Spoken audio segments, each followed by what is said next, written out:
Bonjour à tous, aujourd'hui je vais vous expliquer comment j'apprends le vocabulaire, comment pouvoir le retenir. Donc aujourd'hui c'est la semaine de langue italienne pour moi et du coup je vous explique avec l'italien. Donc j'aurai besoin de stylos, de feutres ou des stylos à plusieurs couleurs.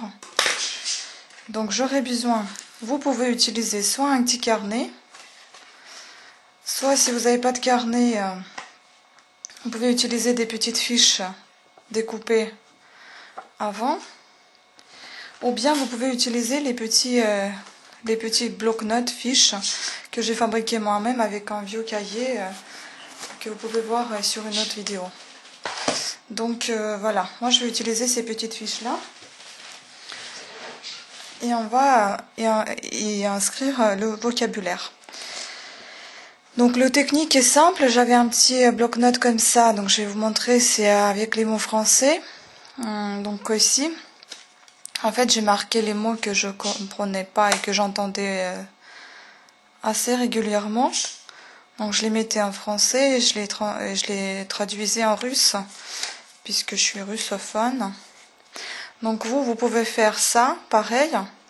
Et le petit, parce que c'est assez pratique de porter avec soi, de glisser dans un sac à main ou dans une poche pour un monsieur.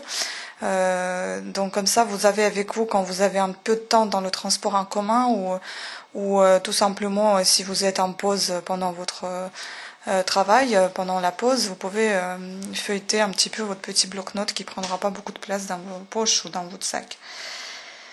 Donc moi je vais utiliser aussi, j'ai fait aussi j'ai pris pour cet exemple donc le petit bloc-notes et j'ai fait pareil des petites fiches bloc-notes comme ça. On peut faire encore plus petit, découper en deux, mais bon, il faudra aussi essayer d'entrer des bons, d'y inscrire. Donc le vocabulaire, vous pouvez aussi faire par thème ou au hasard. Donc soit vous prenez les mots dans le vocabulaire comme ça que vous venez de voir, juste bah tiens je vais prendre un mot avec la lettre M, ensuite avec le D et le E, etc.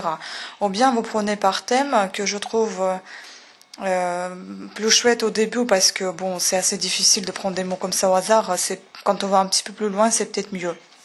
Mais là, moi je vais prendre des mots assez. Vous pouvez prendre par exemple soit des parties de corps, c'est assez important de savoir qu'est-ce que c'est la main, qu'est-ce que c'est la bouche, etc.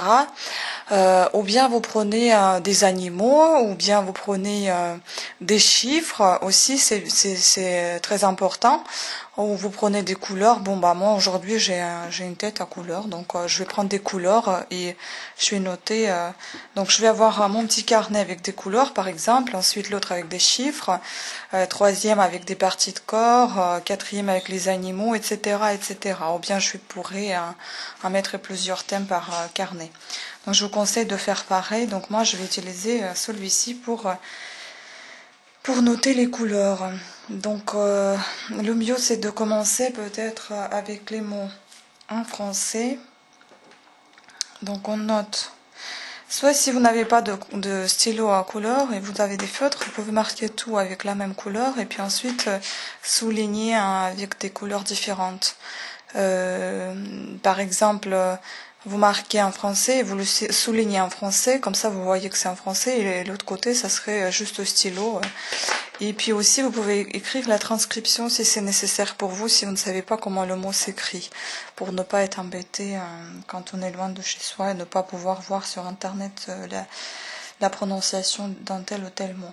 Donc par exemple, prenons les couleurs. Donc déjà je vais commencer par appeler le thème couleur.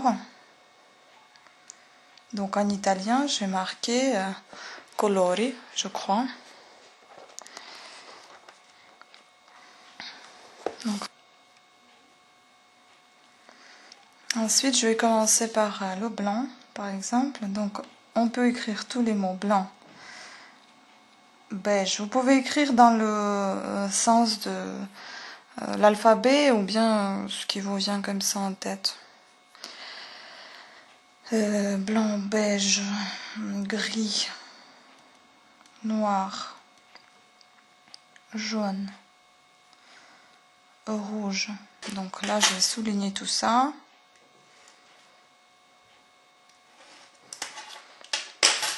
Et puis ensuite, vous pouvez mettre des couleurs, donc en jaune, tout ce qui est en français. Ça, c'est le côté français. Le côté italien, ça sera à droite. Bon, ça, par exemple, on peut mettre pas en jaune, mais en rose. Comme ça va vous dire que ce ne sont pas des couleurs, mais ce sont aussi des mots importants. Donc après, on fait à côté. Vous pouvez aussi faire ça. Diviser en parties, comme ça. Pour que ça fasse plus joli. De les transcrire et de les traduire.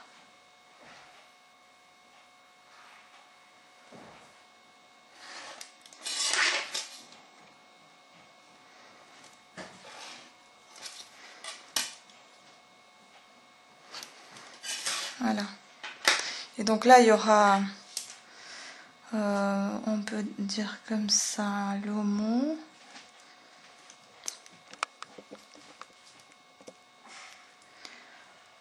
La transcription et la traduction. Bon, ça, vous n'êtes pas obligé de le faire. Je le fais juste pour votre petit exemple, mais sinon, c'est vous qui voyez comment vous vous organisez.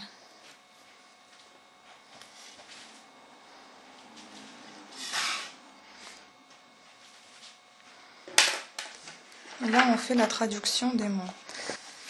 Bon, moi, j'ai pas besoin de la transcription, mais pour faire un exemple, on va écrire bianco,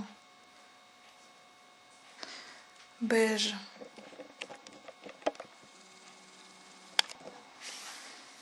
blanc, bleu, blu, azzurro. On avait le bleu quelque part, donc azzurro.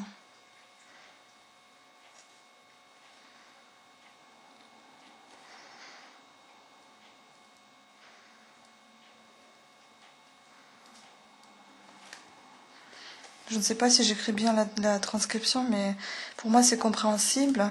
Sinon après, si vous êtes bilingue comme moi, vous pouvez écrire carrément ici à votre langue maternelle. Donc moi j'aurais écrit en russe azzurro, mais c'est pas grave. Beige. Après, si vous trouvez l'espace est trop petit entre les lignes, vous pouvez mettre, vous pouvez sauter les lignes en fait. Vous n'êtes pas obligé de faire dans chaque ligne. Moi, je le fais parce que pour moi, c'est plus simple.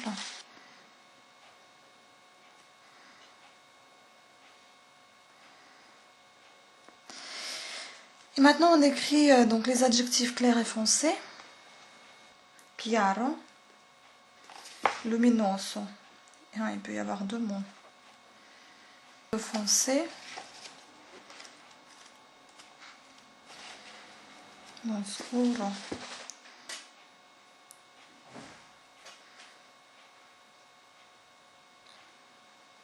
Voilà, donc on a fait notre petite liste de couleurs.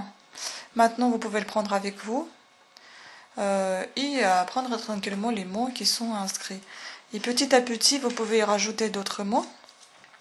Et comme ça, en ayant sur vous cette petite liste, même avant d'aller se coucher, on peut le lire si on ne lit pas de livre. Moi, je lis les livres quand même, mais bon, si vous n'avez pas envie, vous pouvez vous prendre une petite liste et le lire. Et la lire. Donc apprendre petit à petit. On dit que si le soir on lit avant de s'endormir, on retient mieux les mots. Après, il y a des gens aussi qui font des petites, qui découpent des petites feuilles, vraiment des tout petits papiers comme ça, qui inscrivent les mots étrangers et ils les mettent tous dans le panier ou dans un petit corbeil, dans une boîte, peu importe. Ça se mélange comme si on tirait au sort des papiers et on retire chaque matin, je sais pas, chaque soir. Vous en retirez quelques-uns et soit vous vous rappelez de ce que ça veut dire, donc ça veut dire qu'il y aura que des mots étrangers et vous devriez vous rappeler de la traduction de ces mots-là. Ou bien, il y en a aussi qui les écrivent tout simplement avec une traduction et les tirent au hasard. Chaque jour, admettons 5 mots ou 10 mots, et ils les apprennent. Bon, après on dit qu'il vaut mieux augmenter, donc ça veut dire, je sais pas, vous commencez par 5 mots, ensuite vous allez vers 10 mots, et puis plus et plus et plus. Ça peut vraiment aller jusqu'à 100 mots, mais par jour, je pense que c'est un tout petit peu difficile, mais bon, ça dépend de la mémoire de chacun. Voilà, donc c'est tout pour aujourd'hui. Je vous remercie de votre attention. Donc vous allez voir dans cette vidéo donc l'apprentissage de vocabulaire de ma méthode personnelle et non professionnelle.